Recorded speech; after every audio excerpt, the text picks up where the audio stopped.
अकबर बीरबल हरे घोड़े की कहानी। एक शाम राजा अकबर अपने प्रिय बीरबल के साथ शाही बगीचे की सैर के लिए निकले। वह बगीचा बहुत ही शानदार था।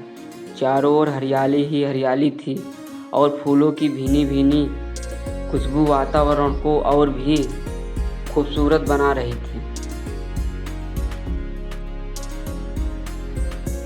ऐसे में राजा को जाने क्या सूझा कि उन्होंने बीरबल से कहा, बीरबल, हमारा मन है कि इस हरे भरे बगीचे में हम हरे घोड़े में बैठकर घूमें। इसीलिए मैं तुम्हें आदेश देता हूँ कि तुम 7 दिनों के अंदर हमारे लिए एक हरे घोड़े का इंतजाम करो।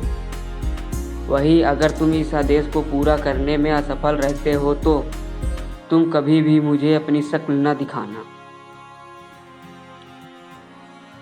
इस बात से राजा व बीरबल दोनों वाकिफ थे कि आज तक दुनिया में हरे रंग का घोड़ा नहीं हुआ। फिर भी राजा चाहते थे कि बीरबल किसी बात में अपनी हार स्वीकार करे। इसी कारण उन्होंने बीरबल को ऐसा आदेश दिया। मगर बीरबल भी बहुत चालाक थे। वह भली भांति जानते थे कि राजा उनसे क्या चाहते हैं। इसीलिए वो भी घोड़ा ढूंढने का बहाना बनाकर 7 दिनों तक इधर उधर घूमते रहे।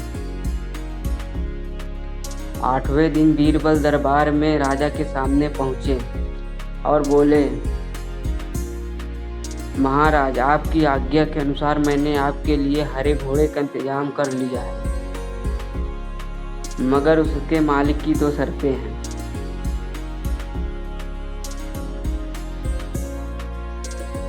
राजा ने उत्सुकता से दोनों शर्तों के बारे में पूछा। तब बीरबल ने जवाब दिया, पहली शर्त यह है कि उस हरे घोड़े को लाने के लिए आपको स्वयं जाना होगा। राजा इस शर्त के लिए तैयार हो गए। फिर उन्होंने दूसरी शर्त के बारे में पूछा। तब बीरबल ने कहा, घोड़े के मालिक की दूसरी शर्त यह है कि घोड़ा लाने के लिए सप्ताह के 7 दिन के अलावा और कोई दिन चुनना होगा। यह सुन राजा हैरानी से बीरबल की ओर देखने लगे। तब बीरबल ने बड़ी सहजता से जवाब दिया, महाराज, घोड़े का मालिक कहता है कि हरे रंग के खास घोड़े को लाने के लिए उसकी यह खास शर्तें तो माननी ही होगी।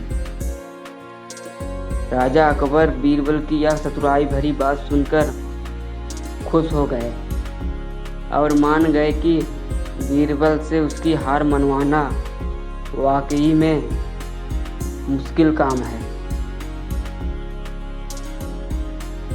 कहानी से सीख। यह कहानी हमें यह सिखाती है कि सही सूझबूझ और समझदारी के साथ नामुमकिन लगने वाले काम को भी आसानी से किया जा सकता है।